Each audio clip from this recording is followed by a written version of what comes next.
Oftentimes, after neuroendocrine cancer patients have surgery to remove tumor or tumors, they will often see a NET oncologist to discuss how to treat tumors or cancer cells that remain. We're now going to hear from a young NET patient, Eric, who shares his story of what it was like being diagnosed at an early age of 30 and how his relationship and communication with his multidisciplinary NET team made a difference in his journey. We will then learn about systemic therapies from 3 NET oncologists. Our first guest is NET oncologist Dr. Dan Lee from City of Hope in Duarte in Southern California, who will discuss GI NETs. Next is special guest Dr. Robert Ramirez, a renowned lung NET expert from Ochsner Medical Center in New Orleans, Louisiana. Last but not least is GI oncologist Dr. Andrew Hendifar from Cedars-Sinai in Los Angeles, California, who will discuss pancreatic NETs and NETs of unknown primary origin. Let's give them a warm welcome. Hello everyone, my name is Eric, I'm 30 years old and I live with my wife and 2 pets, a cat and a dog. I was diagnosed with a NET in 2017. My initial tumor was found near my terminal ileum. I found out about my NET because I started experiencing a partial blockage caused by the tumor. I got my diagnosis in May, but I had digestive issues since October of the previous year. Leading up to my diagnosis, my primary care provider did a great job hearing me out and scheduling the right tests. One day, halfway through my scheduled tests, I got a call from my PCP. Having just had a CT scan, he was calling to explain that the radiologist had found a tumor. It was a little strange to get a diagnosis over the phone, but I really appreciated his urgency. He said the tumor was only an inch or 2 in diameter, but it looked like it might have metastasized. The next step for something like this was going into surgery as soon as possible. At the very least, they could fix the blockage, and during surgery, they'd be able to biopsy different tissue around the tumor to see how things had progressed. This made a lot of sense to me. I was ready to go into surgery, get it done and over with, right? Move on with my life. Just to give you some backstory, my family, as young as it was at the time, had been through some major medical scares already. You see, at the age of 23, my wife, then fiance, suffered from scar tissue complications caused by a childhood surgery. One night, she woke up in terrible pain and was rushed to the ER in the middle of the night. Within a few hours, I was watching her get rolled into emergency surgery. I still remember it as one of the scariest moments of my life. So for all of you caregivers out there, the feeling of sitting in a waiting room is indescribable. Your loved one is just a number on a screen, and all you know is whether they're in pre-op or in surgery. Maybe at some point the surgeon walks up to you, still dressed in scrubs, to explain what's going on in the EOR. Maybe they ask you to make a life-altering decision about that life that's laying there so vulnerable. It's an experience that I wish on no one, and my thoughts are with each of you that have had to sit in that nerve-wracking waiting room. Surgery can be very scary. In our case, with help from both of our families, we made it through that first experience stronger than before. My wife ended up needing a second surgery just after we got married. Recovery was hard, but because she had done this before, we knew what to do. We had been through it, and everything was going to be okay. Fast forward 6 months, and all of a sudden our roles were getting switched. I was going into surgery, and she would now become the caregiver. But my surgery went smoothly. I was in the hospital for about 5 days. And once I got home, things healed up pretty quickly. I was back to work within 3 weeks and returned to a normal exercise routine within a month. Everything was going according to plan. I had my first post-op appointment with a medical oncologist, and I was going to get the results from the biopsies, discuss plans going forward. That meeting did not go well, though. Everyone up to this point had been telling me that things were going great, but this doctor did a poor job of explaining the situation before telling me that I needed to go back into surgery as soon as I was able. In my previous surgery, they had gotten a better look at my metastasized liver and they needed to debulk. This hit me pretty hard because I had really thought this would be a one and done sort of thing. The bad news and the poor experience with the medical oncologist made me want to get a second opinion, so my PCP got me an appointment with City of Hope for the very next week. So I met with Dr. Singh and Dr. Lee to discuss my situation.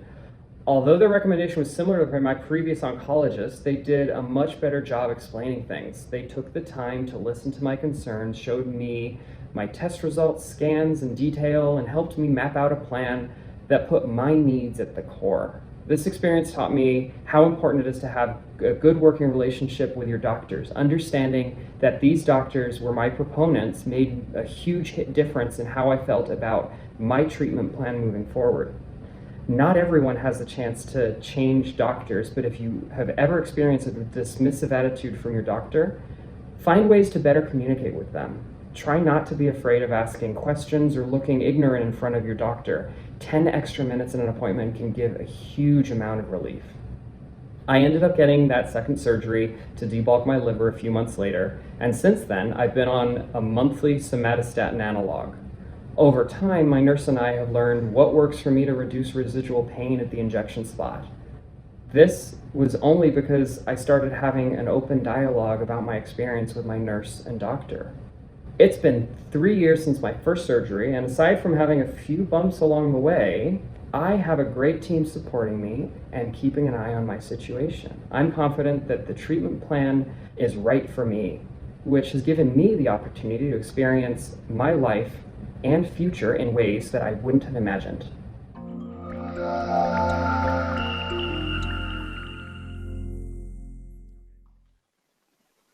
Hi, everyone. Thanks for joining me. I'm Dan Lee. I am the co-director of the Neuroendocrine Tumor Program at City of Hope.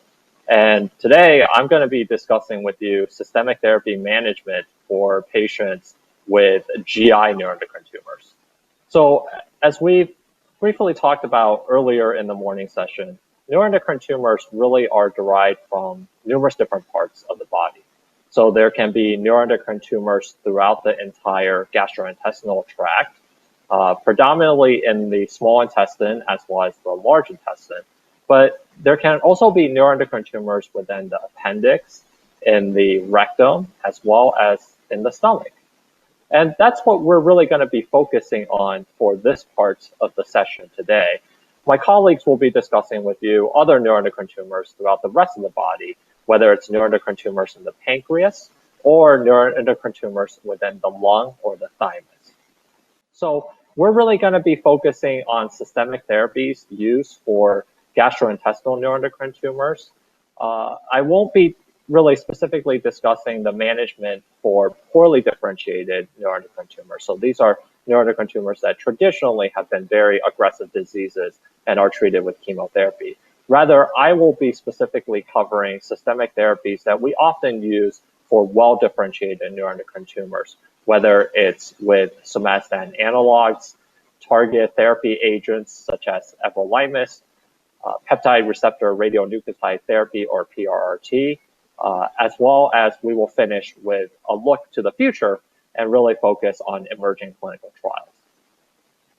So starting with somatostatin analogs, I would say somatostatin analogs really still remain as the cornerstone of treatment for patients with well-differentiated neuroendocrine tumors of the gastrointestinal tract.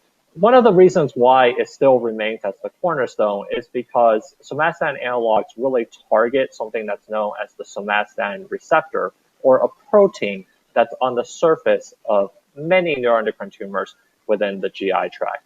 And as a result of that, somatostatin analogs really kind of bind to this protein on the surface of the neuroendocrine tumors and essentially stuns the growth of the cells.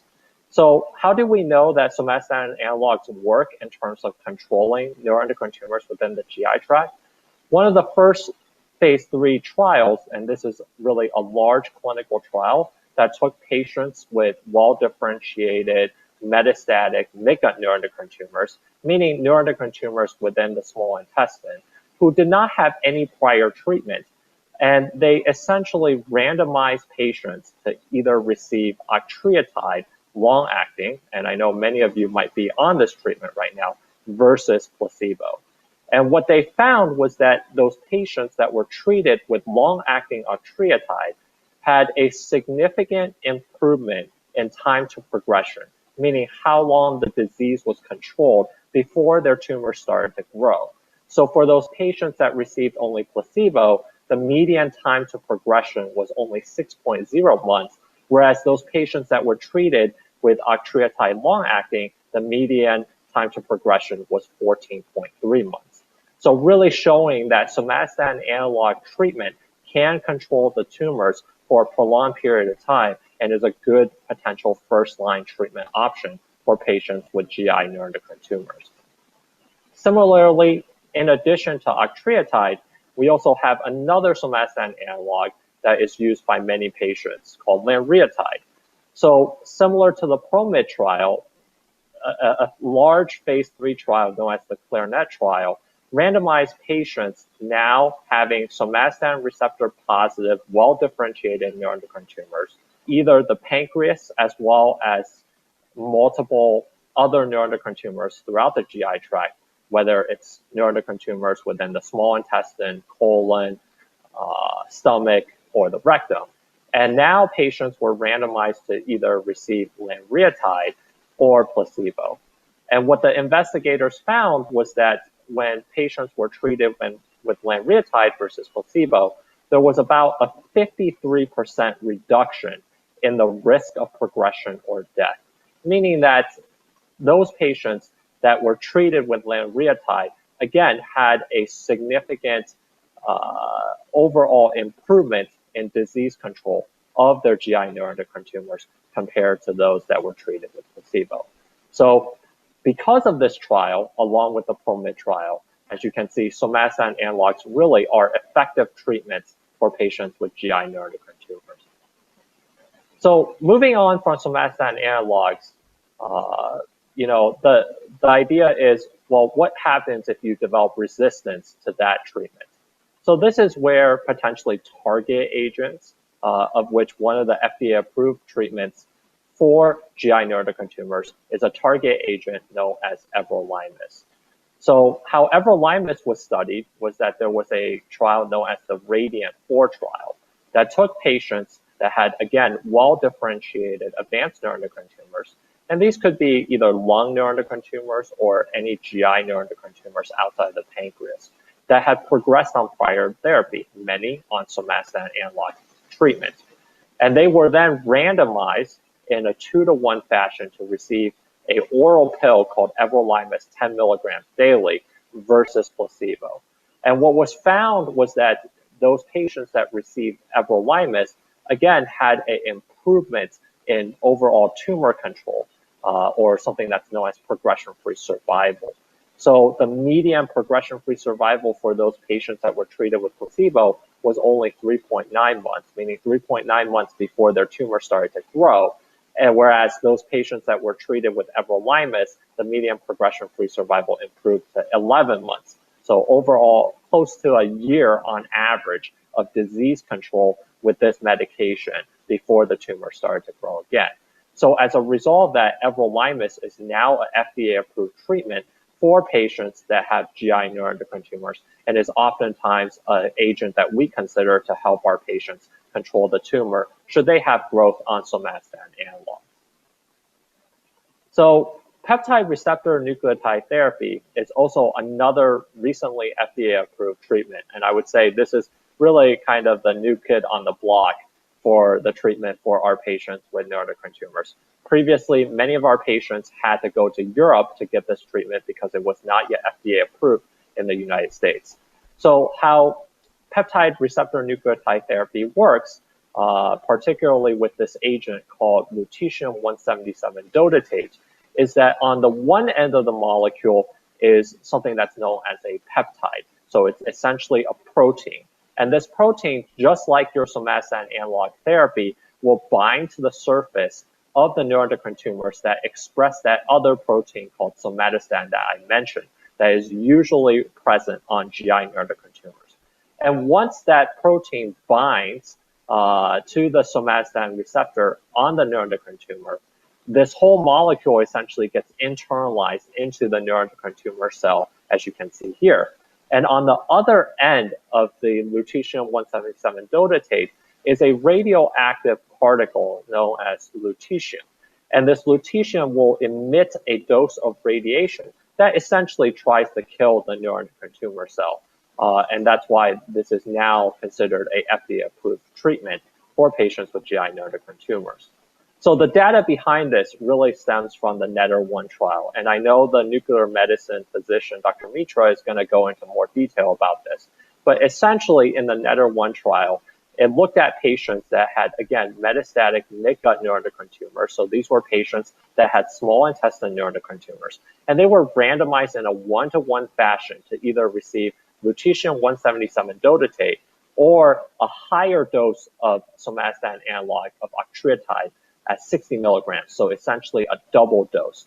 And what was found was that those patients that were treated with lutetium-177 dotatate, or PRRT, those patients had a significant improvement in progression-free survival compared to those patients that were treated at the higher dose of octreotide. Those patients that were treated with higher dose octreotide had, on average, a overall tumor control about 8.4 months before their tumor started to grow. Whereas those patients that were treated with lutetium-177 dotatate, that the median was actually not reached at the time that the investigators looked at it. Essentially, what was found was that those patients that were treated with lutetium-177 dotatate essentially had a 79% reduction in the risk of tumor progression or death. So essentially a 79% reduction prior to their tumor significantly growing or ultimately succumbing to the disease. So really showing that PRRT with lutetium-177 dotatate has activity for our patients with GI neuroendocrine tumors. So those are really the current landscape in terms of FDA-approved treatments for GI neuroendocrine tumors. And then I would like to highlight in terms of what is already happening now and what's going to happen in the future in terms of some emerging clinical trials that I think potentially can lead to FDA approval in the near future or further down the road. So we'll break this down into 3 different sections. We'll highlight target therapy, of which there are 2 agents that are probably going to ultimately hit the FDA market. One is cabozantinib, and the other is a medication called surufatinib. In addition, we'll look at recent strategies of how to improve on PRRT, really kind of combination strategies, potentially combining with chemotherapy, that was actually presented at our earlier large conference called ASCO GI in San Francisco earlier in January. And then finally, I'll finalize and really kind of discuss with you a little bit about immunotherapy and where immunotherapy is going for patients with neuroendocrine tumors. So cabozantinib was initially investigated in a phase 3 trial for patients that had neuroendocrine tumors that were starting to grow, whether it was neuroendocrine tumors in the pancreas or neuroendocrine tumors in the lung, as well as neuroendocrine tumors in the GI tract. These patients all received, as part of this phase 2 trial, cabozantinib at 60 milligrams daily, and they ultimately continued treatment until the disease started to grow. And the primary endpoint of the trial was to really see how many patients really had tumor shrinkage with this treatment so that it could ultimately move on to a later stage trial. So what you can see is that I've only really pulled out those patients that had GI neuroendocrine tumors, as well as neuroendocrine tumors from the lung. And really, for this population, what you can see in this graph is that a majority of patients really had tumor shrinkage. And 6 of the patients, or 15% of the patients in this trial, had what's known as a significant response or partial response. So this is where tumor shrinkage was 30% or greater in these patients. So because of this, and because of this graph, what you can see is that cabozantinib really has activity for our patients with GI neuroendocrine tumors. As a result of this, there is now an ongoing phase 3 trial for patients that had neuroendocrine tumors that had grown on our prior FDA-approved target therapy, everolimus, that I had discussed with you previously. So if a patient has a GI neuroendocrine tumor, they can enter this phase 3 trial, and this phase 3 trial will randomize patients in a 2-to-1 fashion to receive either cabozantinib at 60 milligrams daily or placebo. And the goal is to see is that if cabozantinib can delay the overall disease growth significantly compared to placebo, then ultimately this will be an FDA-approved agent. And I think that we will definitely welcome that, because then we will really have a fourth agent with a different mechanism of action compared to our other target therapy, everolimus, that we can use for our patients with GI neuroendocrine tumors. In addition to cabozantinib, the other molecule that I think is closest to potentially getting approval in the future is this molecule called surufatinib. So last year in Europe, the surufatinib phase 3 trial was actually presented by the Chinese group, showing that there was an improvement in ultimately progression-free survival or disease of growth. In this trial, again, patients that had GI neuroendocrine tumors were included, and they were randomized in a 2-to-1 fashion to receive this medication called surufatinib, which is a different target therapy, versus placebo. And then they were continued on treatment until ultimately when their disease started to grow, and that was the primary endpoint. And what you can see here is that those patients that were treated with surufatinib had a significant improvement in overall disease control. The median progression-free survival for those patients that were treated with placebo was only 3.8 months, whereas those patients that were treated with surufatinib was about 9.2 months, clearly showing that surufatinib has activity for our patients with GI neuroendocrine tumors.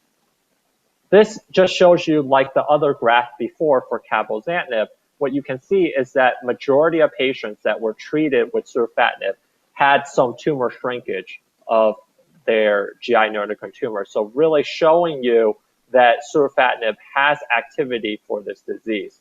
And as we talked about, for those patients that had significant tumor shrinkage, in terms of 30% or more tumor shrinkage, that occurred in a little over 10% of the patients.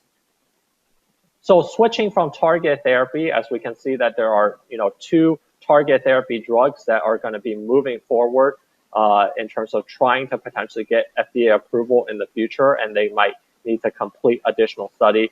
We'll move to how can we potentially improve upon PRRT, the newest kid on the block in terms of treatment.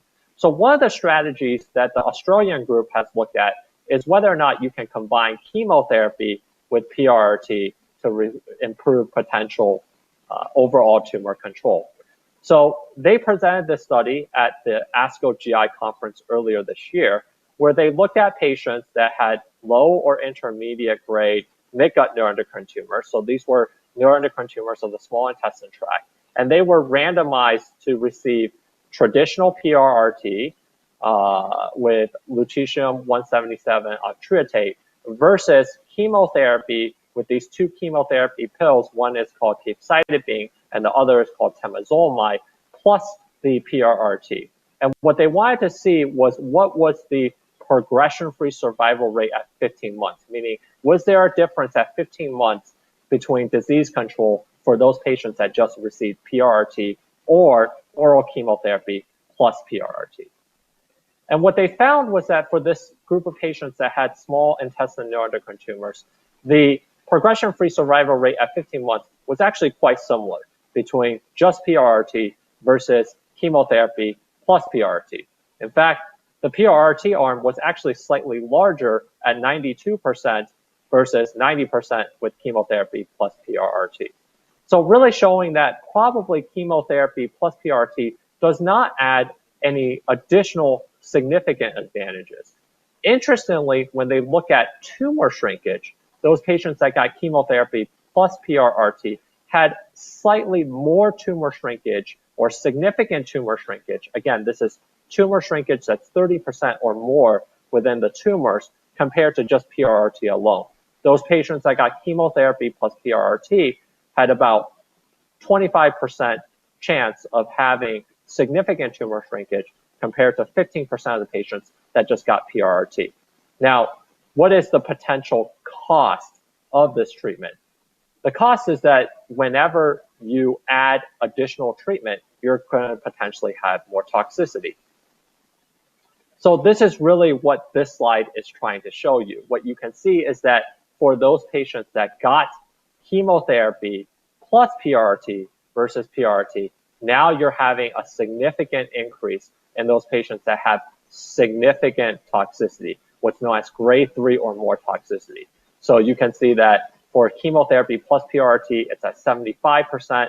For PRRT by itself, it's at 38%. And for even more serious toxicity or grade 4 toxicity, it's 13% with chemotherapy plus PRRT versus 8% with PRRT alone.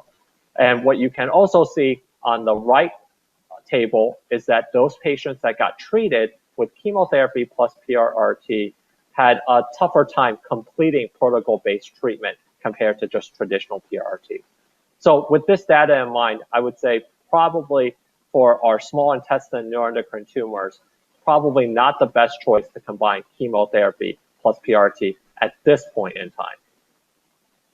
And then finally, what about immunotherapy? So we've all seen commercials of various different types of immunotherapy drugs on TV that's having a significant impact for patients with cancer.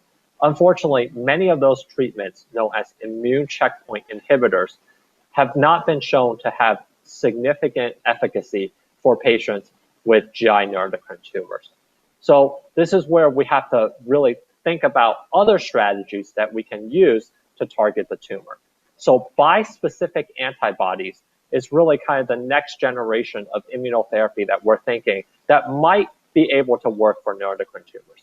How this treatment works is that on the one end of the molecule, there is, again, a peptide or a protein that will bind to the somatostatin protein that's expressed on neuroendocrine tumors.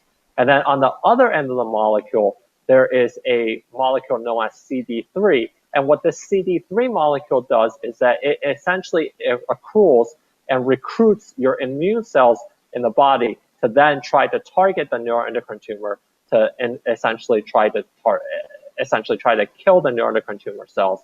And this is one of the studies that we think might have an advantage in terms of trying to use immune cells in your body to hunt down your neuroendocrine tumor cells. And as a result, there's a phase 1 trial with this Xencor antibody that's a bispecific antibody that's trying to do that. And that study is accruing all across the Los Angeles area right now. So in summary, I would say that we have FDA-approved treatments in terms of somatostatin analogs, oral targeted therapy, as well as PRRT. And I would say the future looks really bright in the sense that we have potentially registration trials that are possibly going to lead to FDA approval in terms of oral targeted therapies. We're looking at numerous strategies in terms of how we can improve PRRT, and we're also making advances in immunotherapy. So thank you so much, and I really look forward to our question and answer session later in the day.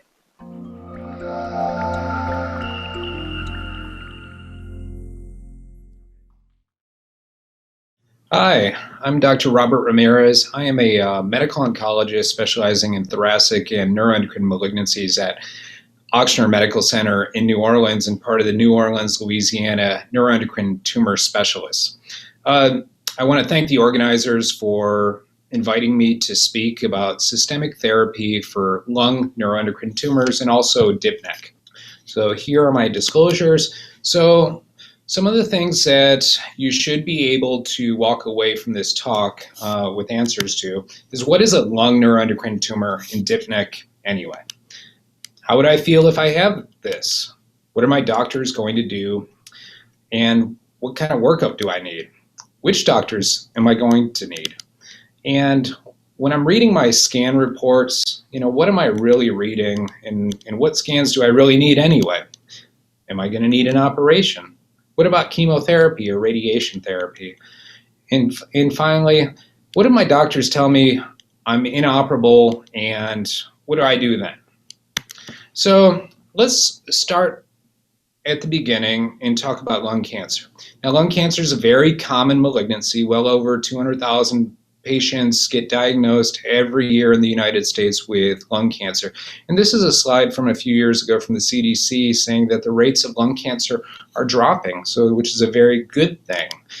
But what we're talking about today is actually not all of lung cancer, but only a minority. So this is a pie chart looking at all lung cancers. So this is the majority of what we see, the non-small cell, but broken into here is small cell and large cell neuroendocrine tumor. The things that we really want to focus on today is this sliver of the pie, this 2% of all lung cancers called the pulmonary carcinoid tumors. So the incidence of neuroendocrine tumors is increasing, and I'm sure you're going to see more of this in the different talks today. But what we see right at the top is the incidence of lung neuroendocrine tumors seems to be increasing the fastest. So what is a pulmonary neuroendocrine tumor anyway? Yes, this is a cancer. So I have many patients that come in and they tell me they were told they had a benign tumor and they were told by their specialist that this was not a cancer. This is indeed a cancer and needs to be managed as a cancer by a cancer team.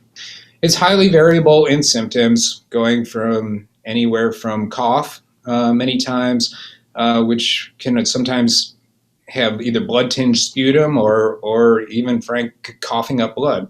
Shortness of breath is common, wheezing, repeated lung infections is something I see quite often, chest pain, and sometimes we see patients without any symptoms whatsoever who get scanned for another reason and they get found to have a mass on their scan.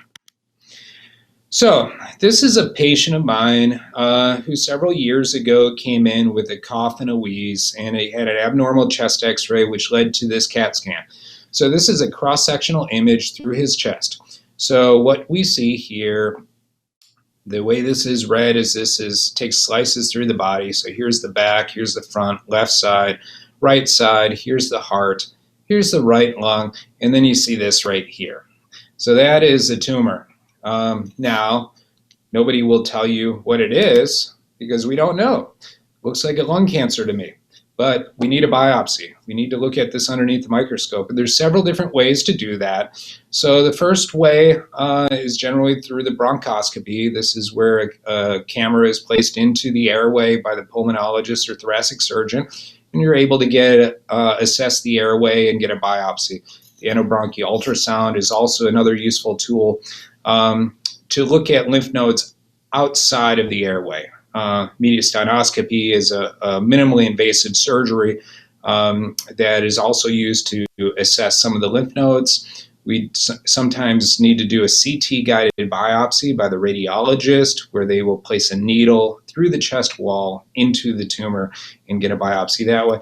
And sometimes, if all of that does not work and we still need tissue, a surgical biopsy is indicated. So let's talk about the different types of lung neuroendocrine tumors. They range from indolent cancers to very aggressive, and we categorize them as typical, atypical carcinoids, large cell neuroendocrine carcinomas, and small cell carcinomas. So when you look at, when the pathologist looks at your tumor underneath the microscope, they're going to classify it into one of these four things if it's a neuroendocrine tumor. And the biggest things that we want to look out for and watch for is this mitotic index and also the presence or absence of necrosis. So with the typical carcinoids, your mitotic index is less than 2, absent of necrosis. With atypical carcinoids, the mitotic index is 2 to 10, and there can or cannot be evidence of necrosis. With the large cell and small cell, extensive necrosis, higher mitotic index. So really variable. And I often get the question about Ki-67, which is a useful tool, and we primarily use it for the GI and pancreatic neuroendocrine tumors. In the classification of lung neuroendocrine tumors, the Ki-67 has not yet been fully supported. I agree that it is a useful tool, and I use it all the time, but you may or may not see it on your pathology report. Lung neuroendocrine tumors really do require a multidisciplinary treatment team. So you're going to have your oncologist, your pulmonologist, your thoracic surgeons. We use interventional radiology, sometimes cardiology, research. So it's really a multidisciplinary team. So for early stage disease, surgery is the standard of care. Now, You may be at an institution where you see a thoracic surgeon and all they do is lung cancer, which is great.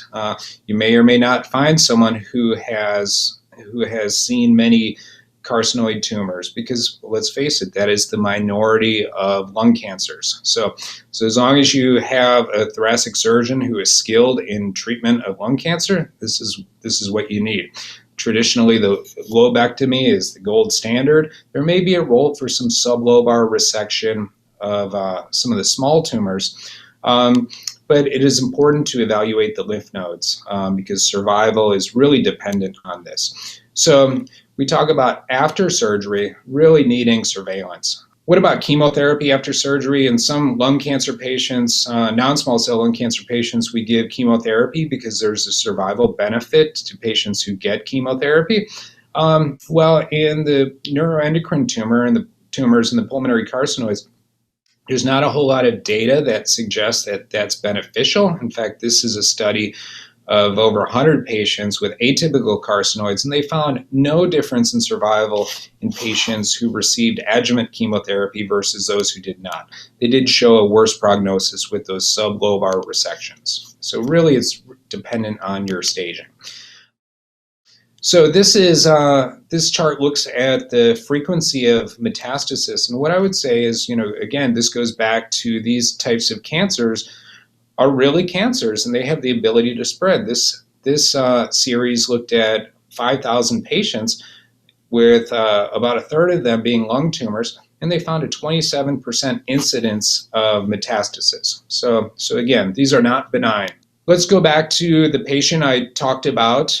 He was diagnosed with an atypical carcinoid tumor.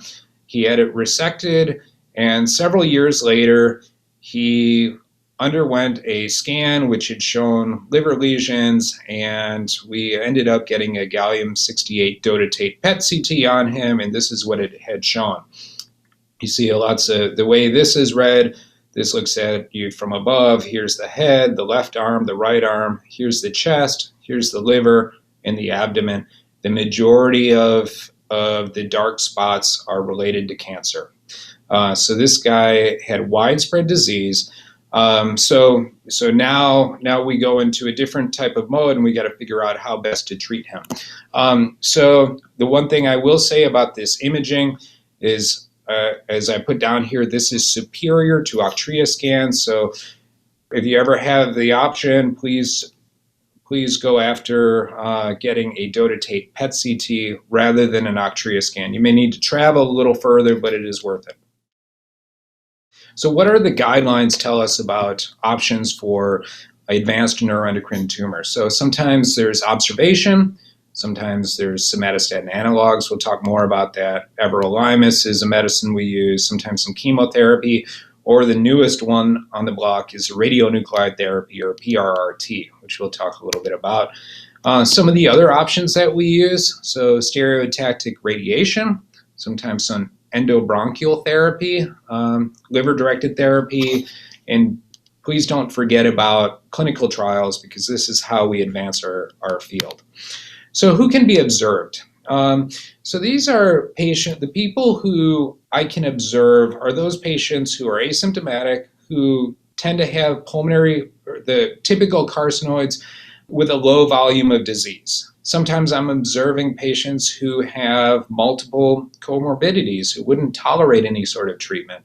And then there's some evidence to suggest if you're negative on an FDG PET, maybe you can observe as well. And then those patients with documented stability of disease. So those patients who come in, have disease, and I look back and they have scans from 5 years ago and it looks exactly the same and they're asymptomatic, they're probably not going to benefit from any treatment at this time.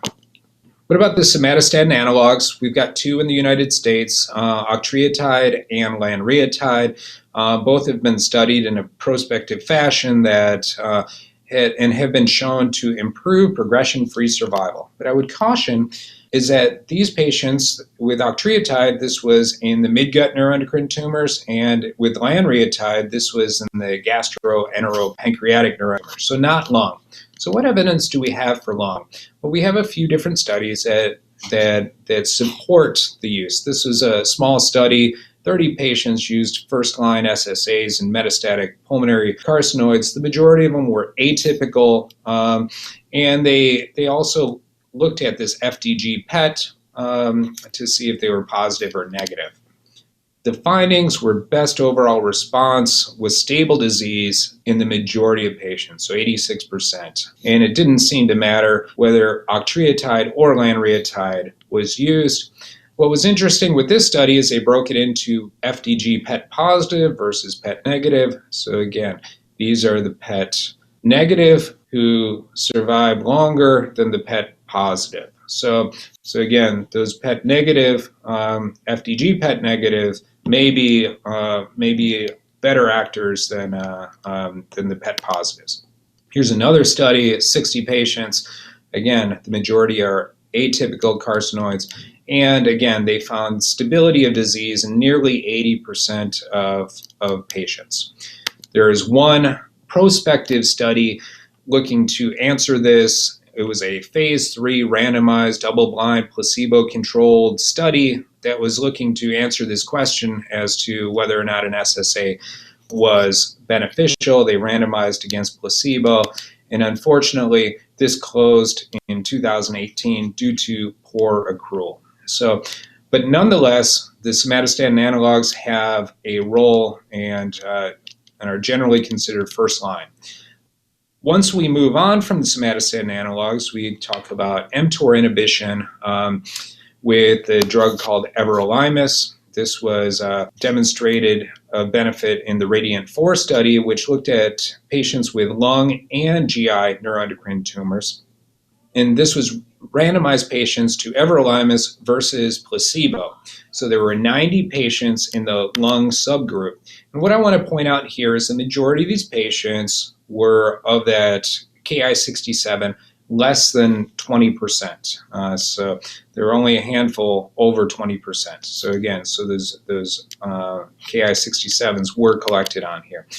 The majority of these patients had surgery. Some of them were on somatostatin analogs and some had chemo and radiation. And what they found here was an improvement in the progression-free survival, both by central review and also investigator assessment compared to placebo. And so this led to the FDA approval of everolimus. So this is certainly an option for patients. So what about the newest kid on the block is the peptide receptor radionuclide therapy, or PRRT. Unfortunately, this was not available in the United States commercially until 2018, but it has really, really changed the way we treat patients with neuroendocrine tumors. So you'll hear more about this, I'm sure, in different talks, but this is the basic mechanism of action. We have our cancer cell here with our somatostatin receptor. And so what happens is we link the lutetium onto a somatostatin analog. So this binds to that receptor.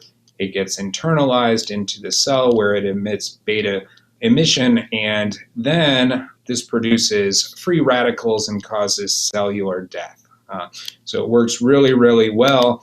One of the studies that got this approved in the United States was the NETTER-1 study. I'm sure you'll hear more about this, but this randomized midgut patients to either PRRT versus high-dose octreotide, and these are patients who had progressed on octreotide. And what you see here is a dramatic improvement in progression-free survival. But again, I caution you that this is in the midgut neuroendocrine tumors. So estimated 20-month progression-free survival at 65 versus 10% with the octreotide. So these patients had some responses, meaning shrinkage of their disease, but it was less than 20% of patients who had that. But nonetheless, you certainly see this from time to time. These are retrospective studies that included some lung neuroendocrine tumors. And so what you can see, these ones are some of the biggest ones that had complete lung in here, is you can see progression-free survival of about 28 months, and then an overall response rate higher than in NETTER-1 of about 27%.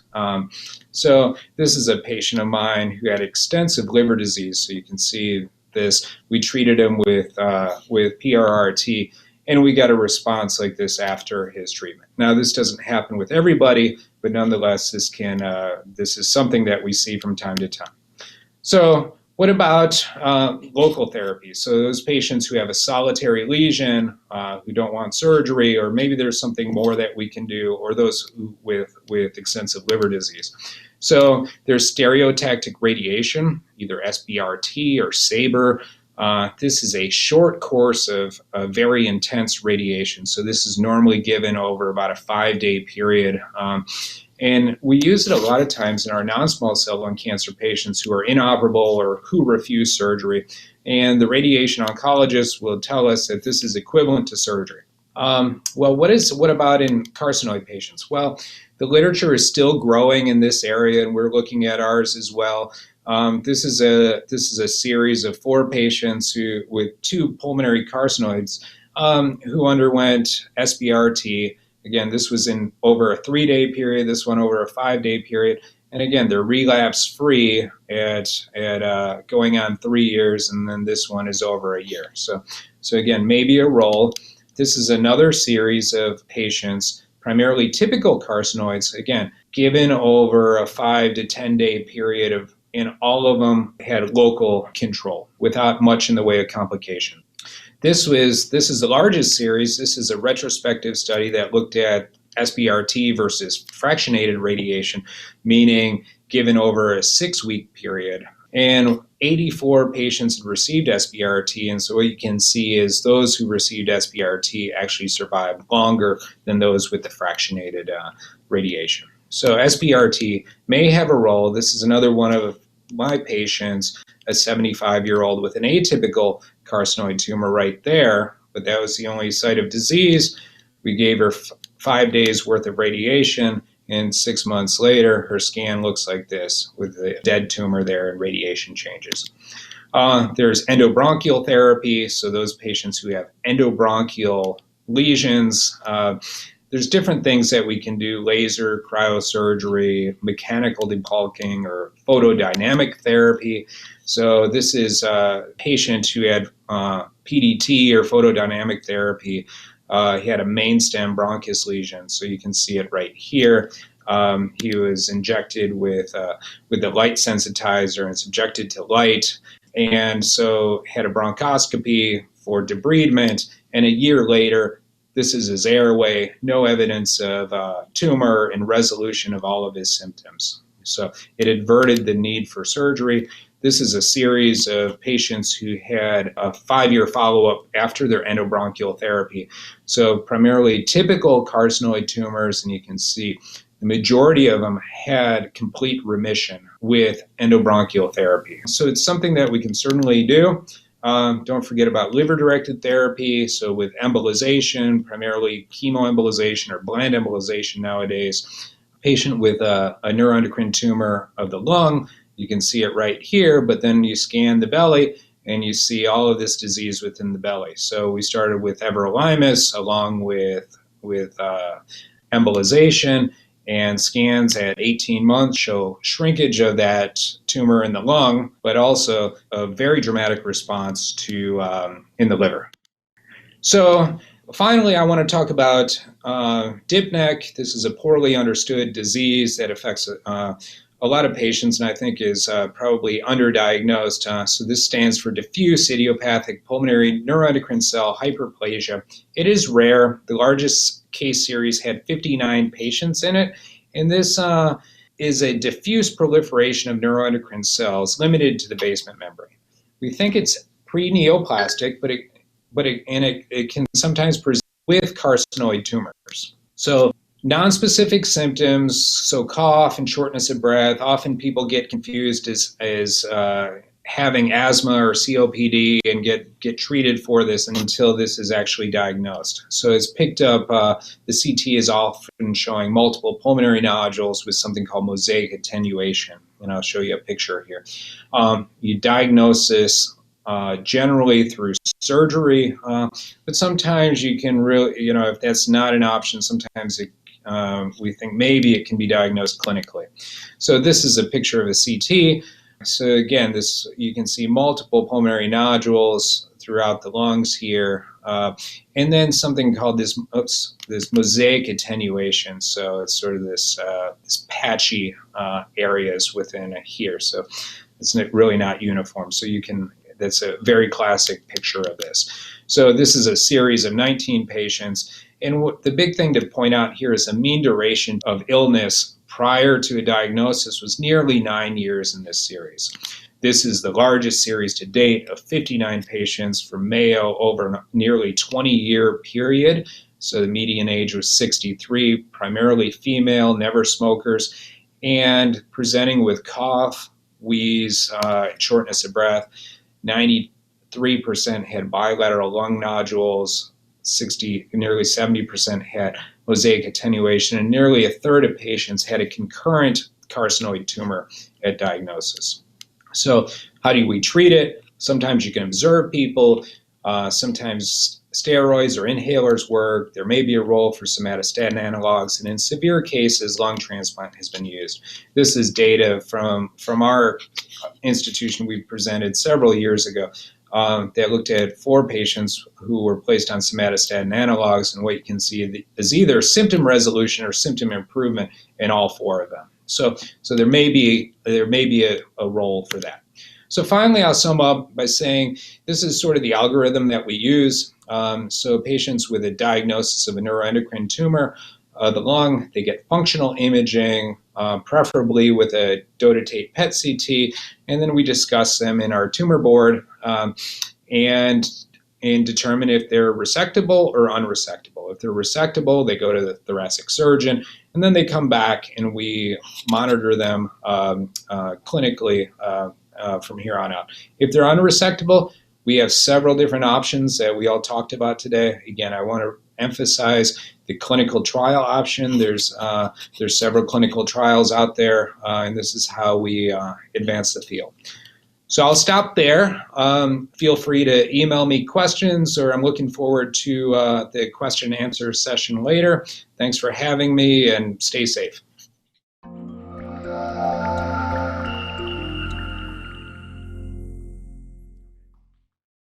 Hello, my name is Andrew Hendifar. I'm a medical oncologist at Cedars-Sinai. I'm very pleased to be able to present a couple of topics for you for this year's LACNETS annual meeting. One presentation will be focused on pancreatic neuroendocrine neoplasms, and the other one will be on tumor of unknown primary. Now, the pancreas is a very discrete organ, almost kind of hidden in the body, and something that you never need to think about or worry about until, God forbid, you have a problem. And here you can see that there are several parts of this small organ. There's the head, body, and tail. And many of the symptoms that are associated with cancers of these regions can cause different types of symptoms. So whether or not you have a head lesion or a tail lesion can make a difference. The majority of tumors of the pancreas are what's called exocrine tumors or pancreatic adenocarcinoma. But there is a sizable group, about 5% of patients with pancreas tumors, that have a neuroendocrine tumor. Now, there are 2 types of neuroendocrine tumors of the pancreas. There are tumors that do not secrete hormones and are considered non-functional, or tumors that secrete hormones and are functional.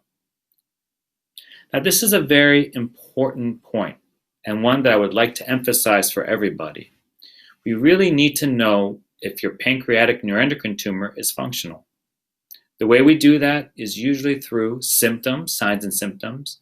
For example, someone might be complaining of low blood sugar or of diarrhea or ulcers, etc. The other way that we do it is by checking specific hormones. And this is important because if you have a small tumor, you might not have the symptoms, but you could definitely have the hormone.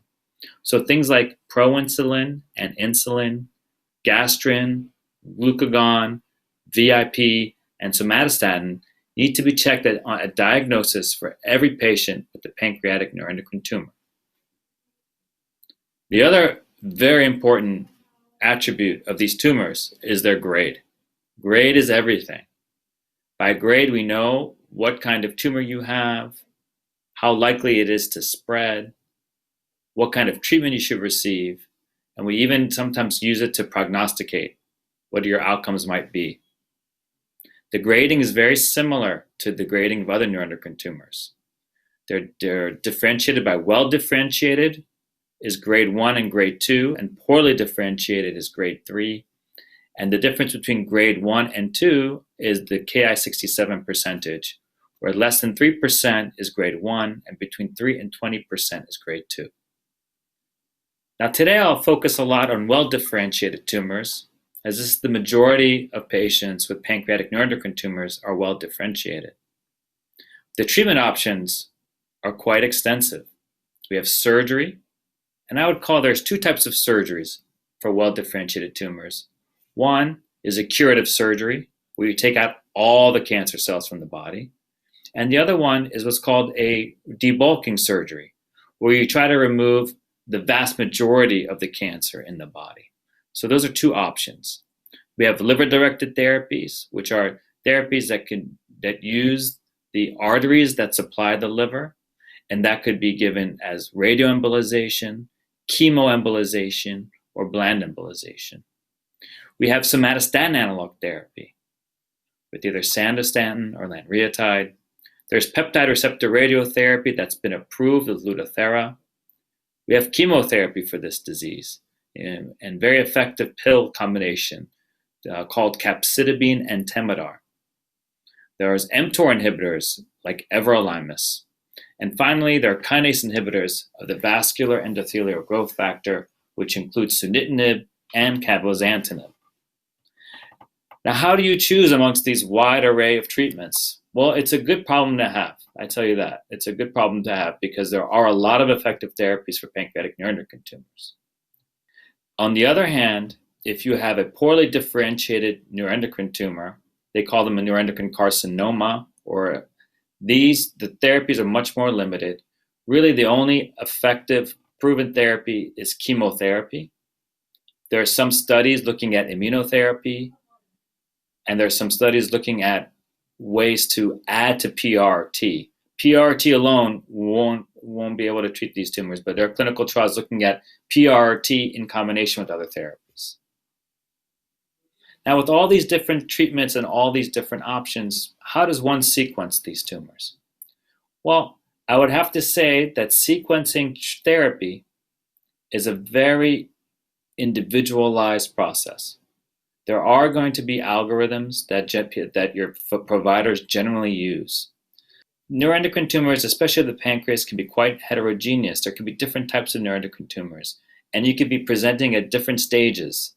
And there could be all different types of ways to treat your tumor. And your doctor will probably decide on what he thinks is best for you. And I would recommend to generally be assured that it probably doesn't matter if you have 3 or 4 different therapies, and we'll label them A, B, C, and D. It might not really matter if you do A first, or B first, or C first, or D first. What I think is important, though, is that when this decision is made how to do the therapy, that this is done with a group of providers. And usually that's done in a multidisciplinary tumor board. It would be best if there's more than one doctor involved. The doctors would discuss the case and come to a consensus of what the best way to proceed. And the reason that is because you might have a few physicians, all of them very good, all of them very well-meaning, but with different opinions on how the best way to proceed. And it's good to have this discussion where this could be a back and forth where consensus can happen. And finally, let's not forget, the patients will ultimately decide which treatment you want. And oftentimes, patients will have very strong preferences about what they want. And if that comes into bear, that would also change the options. So that needs to be considered as well. One treatment I would like to bring to your attention that I think does not get enough, consideration when therapies are being considered is capecitabine and temozolomide. Now, this was a combination regimen that was studied for several years. We were a part of this research group. And the results were presented in 2018. As you can see here, this is what we call a waterfall plot. Now, each bar that you see represents a patient. And if you look to the right, you see a lot of bars heading down, which is good.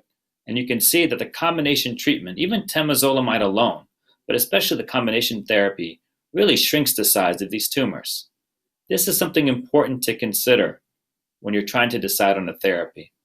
That if you need the tumor shrunk, whether it's because you have pain, whether it's because the tumors are symptomatic, there are a few therapies that can remove tumors bulk, what we call cytoreduce.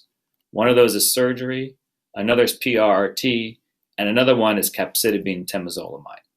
Another frequently and a newer therapy for pancreatic neuroendocrine tumors is peptide receptor radiotherapy, and Lutathera has recently been approved in this indication in all GI tumors.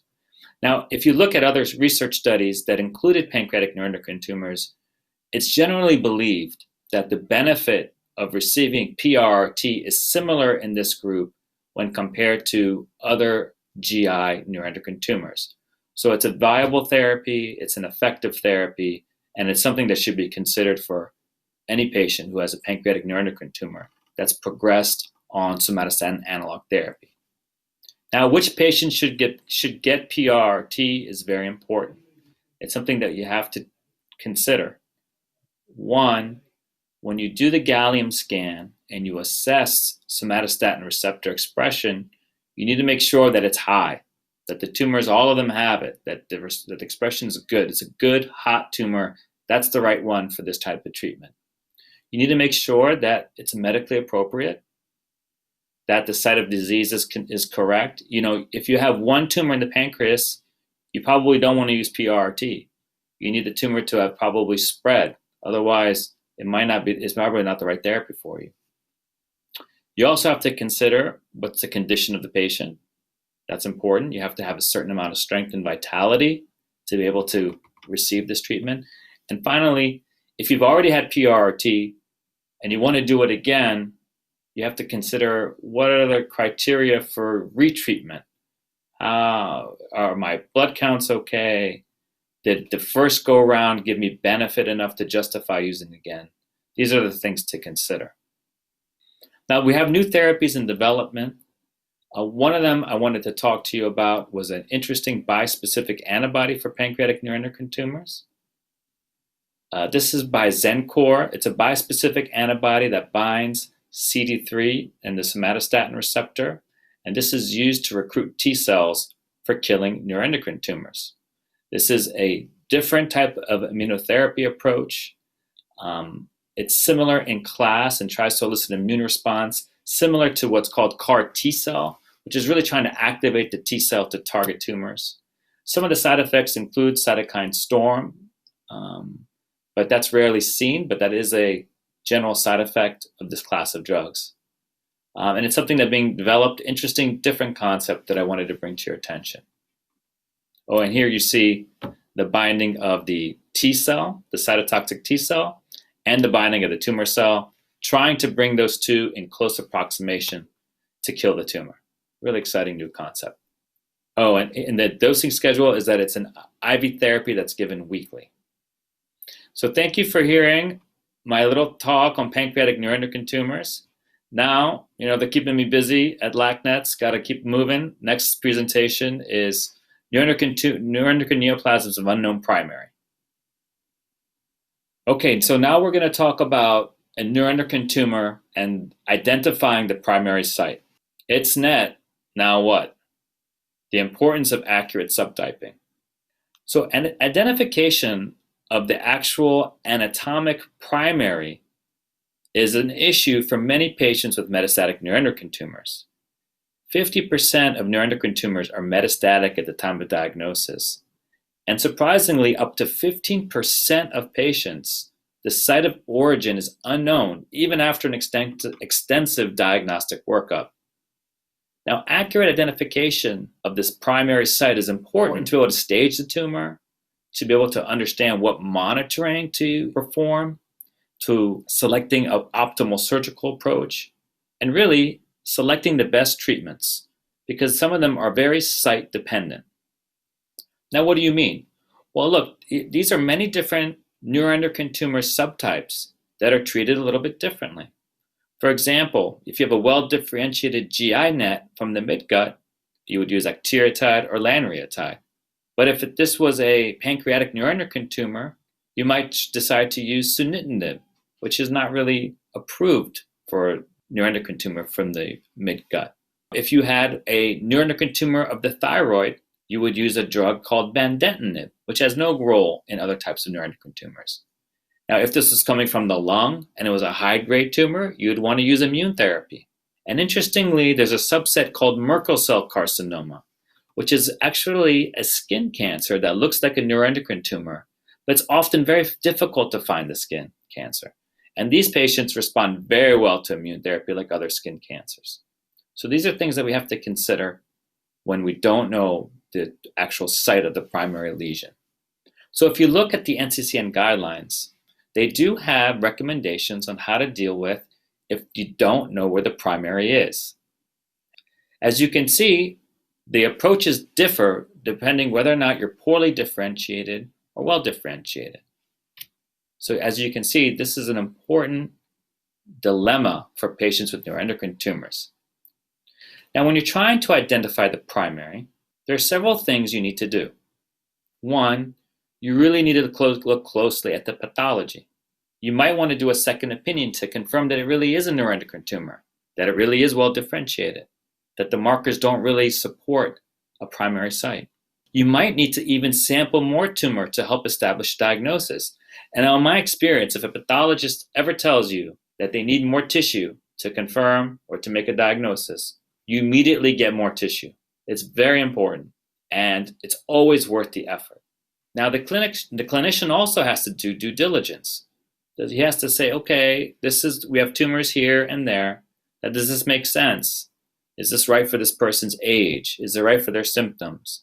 Have we done all the necessary tests? Do we need an endoscopy? Do we need a colonoscopy? Do we need a double balloon endoscopy? What do we need to do to figure this out? Imaging is also important. A gallium-68 scan is always needed when you have a neuroendocrine tumor diagnosis. That a lot of times will alleviate the dilemma. Actually, there's a lot fewer unknown primaries now that we have gallium scans, but they still exist. And finally, there are gene expression profiling approaches that can help you and the pathologist identify a primary site. Now, what about a biochemical or a laboratory workup? This can help. You can check things like serotonin, insulin, glucagon, gastrin. You can check all the hormones. And sometimes, if the hormones are positive, they'll point you in the right direction. There are also immunohistochemical tissue markers that you can use that can also help support or help push you in the right direction. Unfortunately, these types of tests can only help push you in a certain direction. They're not definitive, or what we call, they're not diagnostic. They can't make the diagnosis for you. Now, what about diagnostic imaging? Now, here you see a picture of an octreotide scan. And now you see a picture of a newer technology, a better way to get somatostatin scintigraphy, or to see how hot the tumor is. And as you can see on the picture on your right, gallium-68 imaging is really powerful and can really help identify where primary might be. And the way we usually use it is we see where the largest area of lesions are. We have an understanding that if you have a midgut tumor, the nodal distribution, there's a way to tease out that, yeah, that looks like a midgut tumor. Or if it's a pancreas tumor, there's a way to tease out based on whether there's a pancreatic mass in the pancreas and the nodal distribution, where this tumor is coming from. Now, there have been many research studies looking and using gallium-68 to address the dilemma of unknown primary. And oftentimes, the gallium-68 is able to identify an anatomic site when other methods have failed. However, there are still many cases where gallium-68 imaging is not sufficient, and there are also other instances where you'll have false positives. So many times the gallium-68 scan will falsely have uptake in the uncinate process, which has caused a dilemma in many patients where we have a false positive or a false suspicion of a pancreatic neuroendocrine tumor. So these are things that have to be considered. Now there is available what's a cancer type ID test. It's a 92 gene assay that is used to help identify carcinomas of unknown primary. Now what's really nice about this assay or this kit is that it's been studied extensively in neuroendocrine tumors. In fact, they took 75 cases and they did a cross adjudication of the diagnosis by pathologists and looked at what were the responses or the results of this 92 gene assay. And they used pathologists from the Mayo Clinic, pathologists I know well from UCLA and Mass General Hospital, really excellent in their field. They asked these pathologists, look at these tissues, what do you think the diagnosis is? We're going to use our 92 gene assay and see if the diagnoses match up. And here you see that in neuroendocrine tumors, the agreement between the expert pathologists and between the diagnosis based on the gene assay was almost 100%. It was quite incredible how similar the two were. So as you can see here, they were able to, using this gene assay, they were able to identify appropriately GI nets, lung nets, islet cell carcinomas, Merkel cell, small and large cell carcinomas of the lung, medullary thyroid cancers, and pheochromocytomas. Now we did, look at neuroendocrine tumor clinical experience with this 92 gene assay. So we had an IRB approved database of over 24,000 cases, and we found 1,500 cases where a neuroendocrine tumor was sent to identify an unknown primary. And then we looked at, what happened with these 1,500 cases. What were the results? Here you can see that the vast majority of unknown primaries were from the lung, both small and large cell lung neuroendocrine tumors, 50%. We see that 10% were lung carcinoids. 10% were Merkel cell. Now remember, Merkel cell is treated with immune therapy, so that's a huge find. There were 15% GI carcinoids, 15% pancreatic islet cell tumors, 1% pheos, and 2% medullary thyroid cancers. All types of biopsy sites were used. You can biopsy the liver, the lymph node, another organ. It doesn't really matter where the biopsy site is from. I would say the only caveat is bone lesions tend to be harder to evaluate because of decalcification and other processing issues.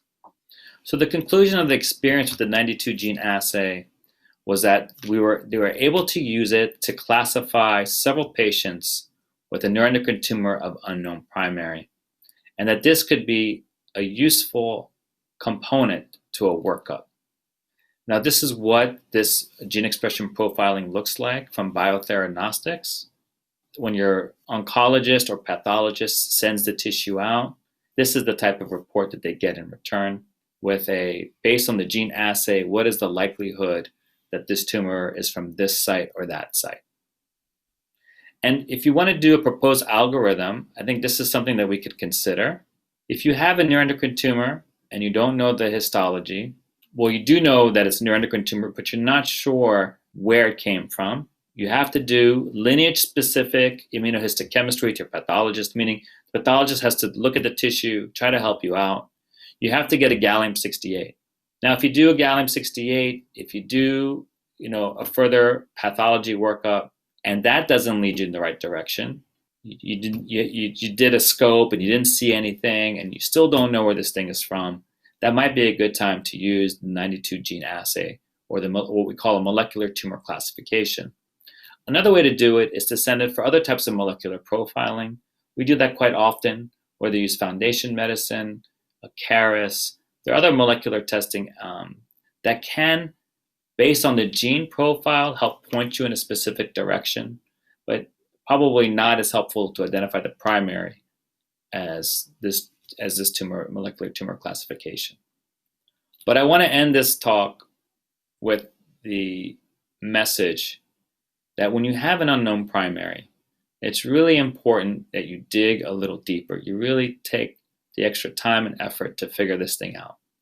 So here, I was referred to see a wonderful young woman in her 50s who presented with some abdominal pain. And she had imaging, and she had this mass in the middle of her abdomen, as you can see here. A biopsy was done, and the biopsy was read as a neuroendocrine carcinoma. So she was referred to me for a second opinion. When I met her, the first thing we did is we sent our pathology to our pathologist, who looked at it again, who did a review. On the review, they said, actually, this looks like a carcinoma with neuroendocrine features, not really a neuroendocrine carcinoma. So that's a little bit of a difference there. So then we talked to the patient, we talked to the primary team. We said, well, have you guys had an endoscopy? Have you had a colonoscopy? What other testing have you done? Have you gotten a PET scan? Have you gotten a gallium scan? They said, why? Well, we're probably just going to treat with chemotherapy for a neuroendocrine carcinoma. I said, let's dig a little deeper here. Let's look into it a little bit more. So they did a colonoscopy, and the gastroenterologist calls me a few hours later and says, you know what? I saw a little stricture in the sigmoid colon, and I took a biopsy. I'm not quite sure that's what's the cause of all this, but we'll see what comes back from it. Sure enough, it was the same tumor that was in this patient's abdomen. So now we have gone from having a neuroendocrine carcinoma to having a colon cancer with neuroendocrine features, which is a completely different treatment, a completely different approach. So sure enough, the patient and the oncologist, everybody was happy that because we did dig it a little deeper, we got a little bit more information, we worked a little bit at it, we were able to find the primary and really do a service to the patient. And that's really what this is all about. I wanted to thank everyone for your attention and to thank the LACNETS organizing committee for having me here today. And although I miss seeing everyone in person, I really enjoyed being able to connect with you virtually this year. Have a great meeting.